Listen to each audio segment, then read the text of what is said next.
안녕하십니까. 정대협 형제입니다.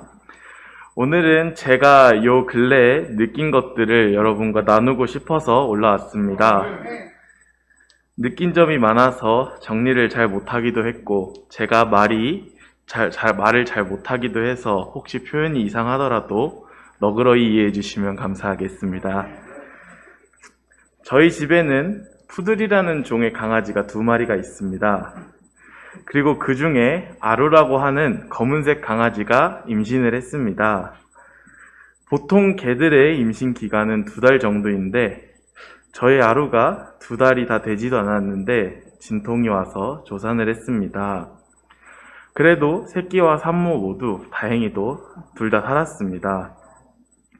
하지만 의사 선생님께서는 그 아이는 한 일주일 정도밖에 못 산다고 하셨습니다.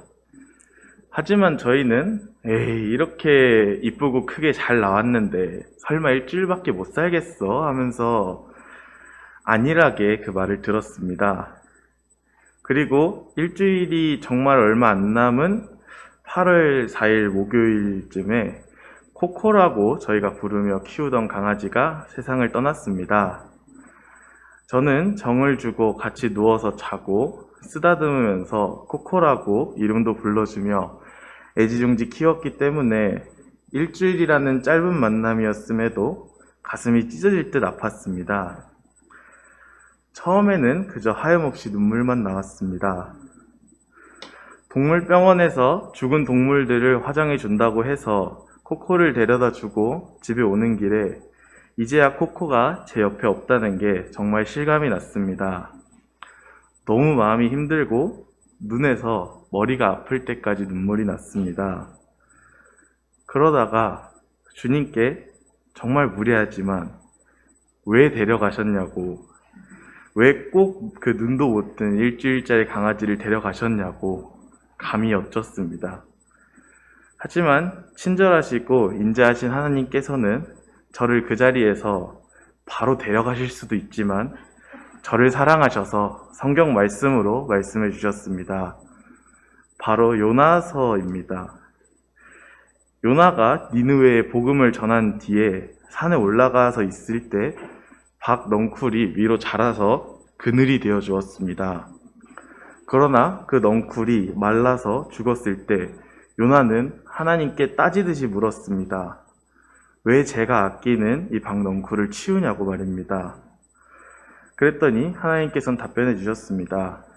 네가 잠시 있다 없어진 그 박넝쿨도 그렇게 아끼는데 내게 니느웨 사람들이 그렇지 않겠냐고 말입니다. 잠시 저의 어릴 적 얘기를 하자면 저의 6살 때 꿈은 개그맨 선교사였습니다. 그 당시에는 다른 사람들을 웃게 해주는 개그맨이 너무 멋있어 보였습니다. 그리고 선교사라는 직업은 창끝이라는 영화를 본 이후로 항상 멋있었습니다. 그리고 시간이 흘러 저는 어느덧 CCA에 입학을 했습니다.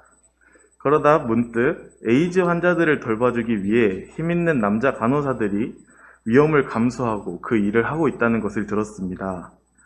저에게는 또 그것이 너무 멋있었습니다. 그래서 간호사 선교사가 되고 싶었습니다. 아픈 사람들을 돌봐주면서 복음도 전하는 아주 멋있는 꿈인 것 같았습니다. 그러다가 또 이번에는 강원도에 산불이 났다는 소식이 들렸습니다. 그래서 전국에 있는 소방관들이 총출동해서 그 불을 제압했다는 소식을 들었습니다. 이번에는 저의 눈에 소방관이 너무 멋있어 보였습니다. 꿈이 자주 바뀌는 건 좋지 않았지만 그렇게 해서 저의 꿈은 소방관 선교사가 되었습니다. 모두 대피할 때 반대 방향으로 들어가는 소방관들에게 죽음의 공포를 없애줄 복음을 전하는 것이 너무 멋있어 보였습니다. 이렇게 꿈이 많이 바뀌면서 점차 그 꿈을 키워가고 있을 때 저희 교회에 선교사님들이 방문을 해주시기 시작했습니다. 제가 순서는 잘 모르지만 케냐에서 가리우키 선교사님도 오셨었고 대만에서 박정선 선교사님도 오셨었고 필리핀에서 김기정 선교사님도 오셨습니다.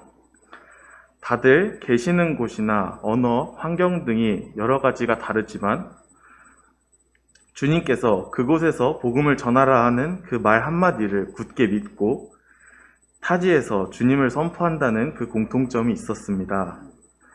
다른 사람들 눈엔 어떻게 보일지 모르겠지만 제 눈에는 그 일이 세상에서 제일 멋있어 보였습니다.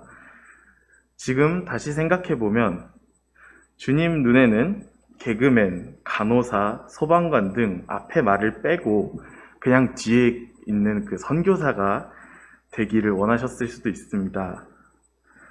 그래서 이 주제를 가지고 목사님께 가서 목사님께 제가 선교사가 되고 싶다 이렇게 말씀을 드렸더니 목사님이 너무 기쁘게 아멘으로 대답을 해주셨습니다. 그리고는 한마디 덧붙이셔서 대업이 혹시 목회 쪽으로는 관심 없니? 라고 한마디 더 물으셨습니다.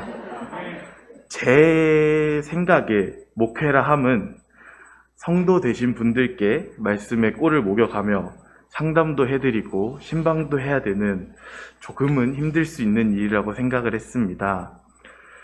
그래서 저와는 맞지 않겠구나 하고 생각을 하고 저는 그냥 복음만 전하는 선교사가 되고 싶습니다 라고 말씀을 드렸습니다. 그리고 그렇게 상담을 하고 나서 이제 집에 왔는데도 목회라는 단어가 계속 머릿속에 생각이 났는데 계속 말씀 읽으면서 주님께 여쭙고 했었습니다. 정말로 저를 그렇게 부르신 게 맞습니까? 하면서 계속 질문을 드리고 말씀도 읽고 했었습니다.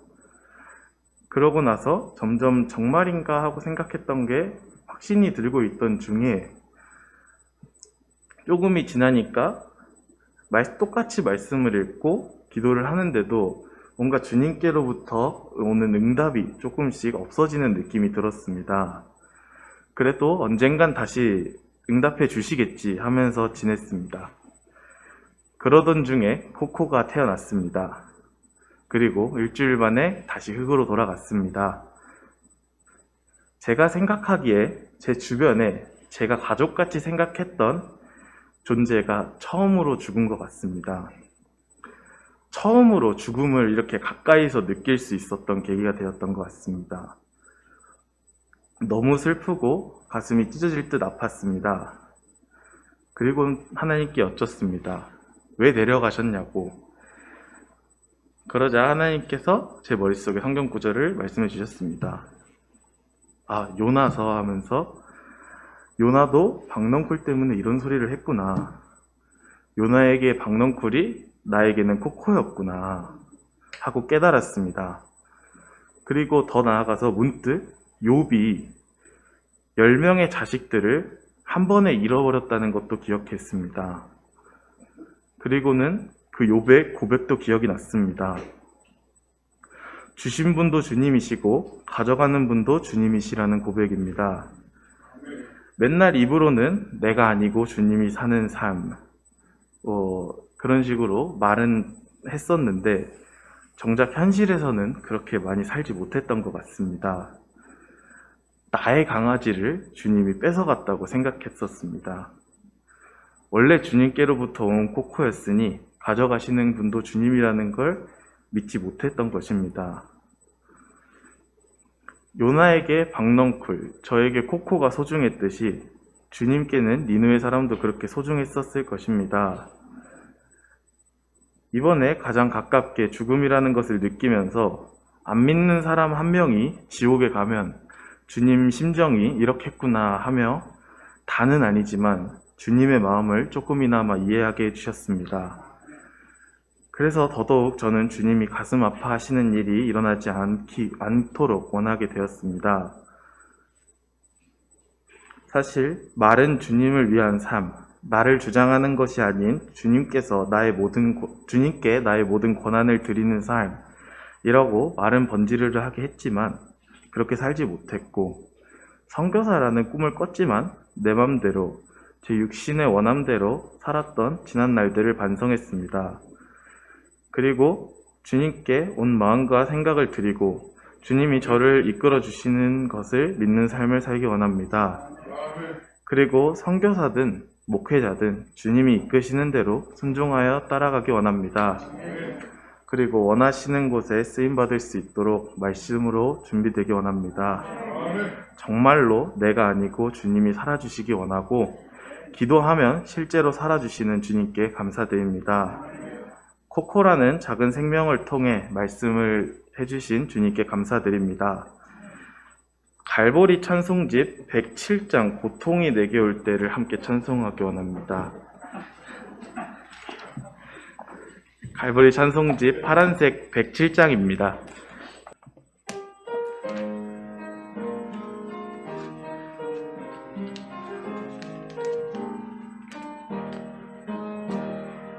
고통이 내게 올 때 난 주를 보리라. 내 소망이신 예수 나를 보고 계시네. 이 힘든 삶의 끝에 나의 소망이 있으니 나를 구원하신 예수님 나를 기다리시네. 인생의 짐 벗는 날 나는 가리라. 하늘에 나는 가리라. 주님 기다리는 그곳에 나는 가리라. 예수님이 계신 곳. 주님이 이 땅으로 날 찾아오셔서 마침내 귀한 생명 나를 위해 주셨네. 죄와 저주 속에서 나를 들어 올렸네. 예수 다시 살린 권능이 내겐 소망이 됐네.